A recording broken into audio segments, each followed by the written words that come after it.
Chapter 13. Flood. The weight is gone from my eyes, and I can open them again. The water that filled my mouth and lungs is gone. What the fuck was that? I mumbled to myself, finally able to speak. I'm on my back, looking up with blurry vision at wooden beams crisscrossing a tall ceiling. The temple. The room seems a lot darker than it was. I think that it might just be my eyes, but then I realise the sun is no longer shining in from the window. Suddenly one of the beams directly above me starts to crack. Small pieces of it rain down towards me.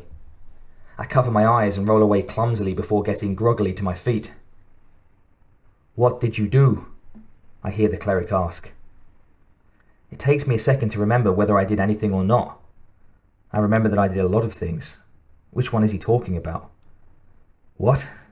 I ask. It's the best I can do. Overhead I hear more sounds of wood cracking. "He's gone," he tells me loudly. That's not exactly an answer. It just presents more questions. I look around and try to focus my eyes a little. I see him standing there near the altar, staring first at the tabernacle and then all around the room. "He is gone," he shouts again. "What did you do?" I've made a lot of people get gone in the last 24 hours. He didn't seem so bothered about it 5 minutes ago. I hold my throbbing head and look at the floor for a moment to think. Directly below my feet, the slab of stone I'm standing on splits open. I step quickly off it. As I do so, one of the ceiling beams plummets down and smashes into some of the nearby pews. "This place is collapsing," I shout at the cleric, but he doesn't even seem to notice, let alone care. He covers his ears with his hands. "What did you do?" he asks again, staring at me. The floor continues to split and cracks start to run up the walls. I feel a rumble starting to grow under my feet, like an earthquake beginning far away and getting closer. "I don't know what you're talking about," I tell him. He runs towards me and grasps my arm, staring into my eyes. "Give him back," he screams. But even without any trace of emotion in his voice, it sounds more like he's begging than demanding. Either way, I can't give him what I don't have. I grab him and throw him out of my way. He clatters over some of the broken benches. Time to find an exit. Then I see them again, the storage rods, the ones I must have. All 4 of them are just sitting there in the tabernacle in the altar, sitting there and calling to me like sirens and singing that they're all that really matters. I rush to them, jumping over the widening gaps in the ground, trying to keep my feet steady despite the growing tremors all around. I reach into the golden box to retrieve the rods without thinking of how that ended up on my previous attempt, but this time there's no sensation of time slowing or of drowning, which is nice. I grab the first rod and only wonder then what the hell I'm going to do with it. I left my pack outside. On top of the altar, 3 little black boxes are sitting there empty. I lower the first rod in and close the lid. It's a bit smaller now at least, so I shove it down into a pocket in my combats. I do the same for the second rod I grab. I try to take out the third, but it's stuck. No matter how I pull at this one, it won't move. I try pushing instead, then smacking it with my hand, but nothing seems to work. A large chunk of ceiling falls to the ground beside me and reminds me that I don't have all day. The sharp chink of glass starting to fracture on the big window in front of me adds further incentive to hurry. I switch to the last of the rods, and it comes out as easily as the first 2. It goes into its box in the first pocket I can find to fit it in. Now what to do about this last stubborn rod?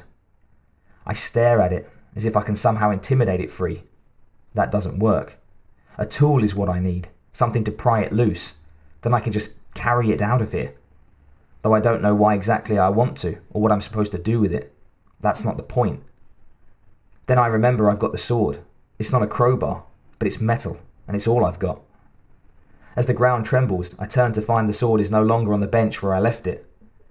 It's no longer there, because it's firmly clutched in the cleric's hand. "This was not the plan," he tells me. "Okay," I answer back. He levels the sword at me. "What did you do?" I'm pretty sick of that question. A full-blown earthquake is now kicking this little building to pieces. Everywhere the ceiling is falling down in lumps of plaster and wood. It's not about getting the rods anymore. I override the piece of my mind that screams, yes it is, that's all it's about. I shut it down. Fuck you, I tell it. It's 3 or nothing. It's about survival now, and I'm good at that. Job number 1 is dealing with the armed, pissed off Red between me and the only door out of here. We need to leave, I advise him. I try to stay calm. I try hard. You are not leaving until you fix this, he tells me. What did you do? I lose my calm. Speed, surprise, and violence of action. I'll be on him before he knows it, and I'll take the sword off it, ram it through his chest for good measure before I go. It's what I came here to do after all, I think, and then get the hell out of here. He raises the sword, as if he knows that I'm about to do something. I don't care if he knows. He's not good enough to stop me. Then suddenly, the big window behind me gives in to the pressure. It flies into the room in 1,000 shattered shards. I dive to the floor and cover my head as it all comes in, crashing across the floor around me in a shower of tinkling chimes. When it finally stops, I quickly reach back to check my neck and shoulders and around my back. I expect to find at least some pieces of glass dug into me, but I feel no pain, and my fingers come back with no blood on them. It seems impossible that I managed not to get hit by a single shard given how close I was to the window. Stranger still is the fact that none of it even seems to have landed anywhere near me. In fact, as I look around the floor near my head, I can't see any glass at all. When I look up, I realise that there doesn't seem to be any in the room at all. It's then that the silence and calm hits me. The noise of cracking stone and wood is gone. The tremors have stopped. Getting to my feet, I see that the cleric is still stood exactly where he was a few moments earlier, sword still raised high over his head, staring at me like I'm mad. Then I realise that it's not silent after all. That low, distant rumbling is still there. The cleric looks down at the floor, the walls cracking, ceiling falling in, and room being showered with glass. If it was showered with glass. He didn't seem to notice, but this has his attention. Then he slowly lowers the sword as he looks up at the window, or at least where the window was. I turn my body so that I can look too without letting him out of my peripheral vision. Sure enough, the window is gone, and in its place is nothing. Well, not exactly nothing, but black, a deep, dark chasm. The rumbling suddenly grows, not so distant anymore, louder and on its way here. Both of us stare at that space, like the next animals in line at the abattoir. We both get the feeling that something bad is about to happen. But what can you do? The roar reaches a near-deafening volume, and then the whole building rocks as something smashes into us like a wave. I only have half a second to realise that it is a wave, as a massive wall of water punches in through the hole where the window used to be. With the rest of the time left before it hits me, I manage to ineloquently stammer, "Fuck." Then it hits me.